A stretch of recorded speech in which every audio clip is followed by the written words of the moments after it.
한동안 이 특위 위원으로 활동하고 경험을 해보니까요. 지금처럼 운영하면 이게 상설화돼도 의미가 없겠다, 사실 이런 생각이 듭니다. 올해의 화석상이 무슨 의미인가요? 올해 화석상은 이제 기후 변화를 악화시키는 화석 연료에 대한 의존도가 높고 화석 연료에 대한 의존도를 지속시키는 이런 행동들을 하고 있어서 가장 비난 가능성이 높은 국가를 지정하는 상입니다. 이 불명예스러운 상인데 한국이 화석상 받은 이유가 뭔가요, 올해? 올해 한국이 화석상을 받은 이유는 이 가스 때문입니다. 그러니까 요약하면 화석연료에 대한 의존을 전혀 버리지 못하고 있는 대한민국이 국제적으로 비판을 받고 있는 거네요. 맞습니까? 네, 그렇습니다.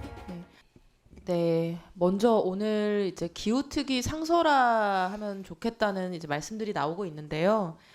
21대 국회에서 기후특위 만들자고 처음 제안한 게 아마 저였던 걸로 기억합니다. 2020년 국회 본회의 통과한 기후 비상상황 결의안에 이제 그런 내용을 담자고 제안해서 이제 어렵게 좀 뒤늦게 이 특위가 만들어졌는데, 제가 특위 만들어지고 지금 몇 개월째인지는 잘 모르겠습니다. 근데 한동안 이 특위 위원으로 활동하고 경험을 해보니까요.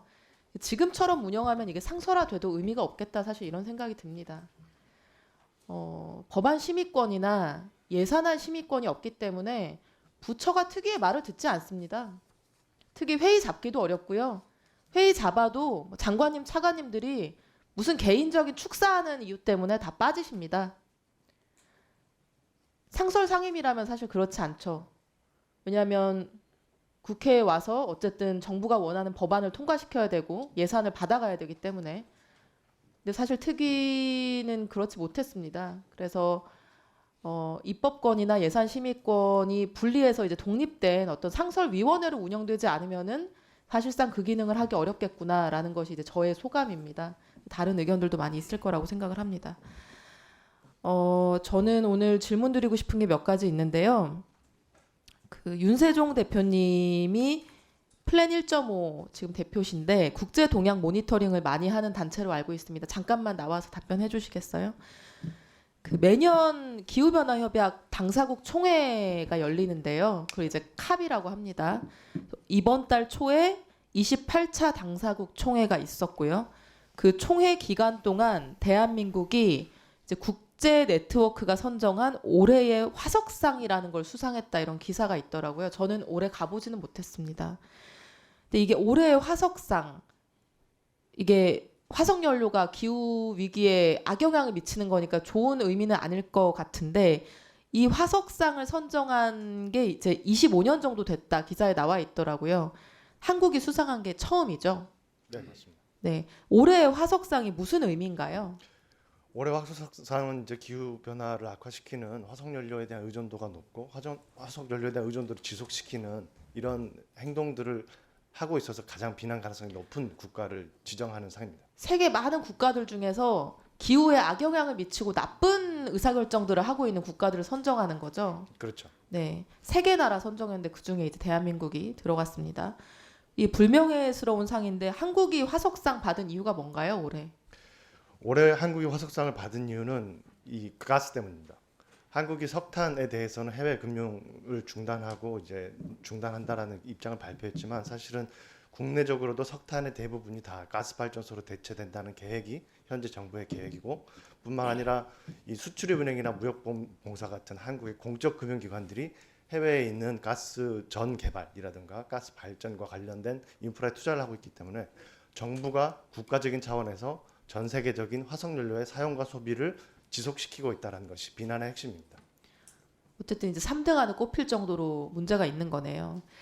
2016년, 그러니까 박근혜 정부 때인데, 그때도 대한민국이 국제 이제 기후 언론으로부터 클라이밋 빌런, 그러니까 기후 악당 국가로 꼽힌 적이 있었습니다. 저는 이제 그게 기억이 났는데요. 그때 대한민국이 클라이밋 빌런으로 꼽힌 이유는 뭐였습니까?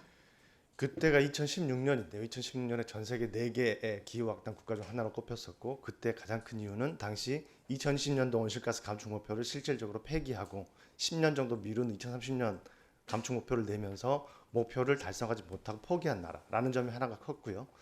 주요 선진국들이 대부분 온실가스 정점을 찍고 내려가고 있는 중앙에서도 1인당 배출량이 굉장히 급속하게 증가하고 있는 나라, 그리고 당시로서는 해외의 석탄 발전과 관련된 금융을 다량으로 제공하는 나라 이런 것들이 기후악당의 이유로 꼽혔습니다.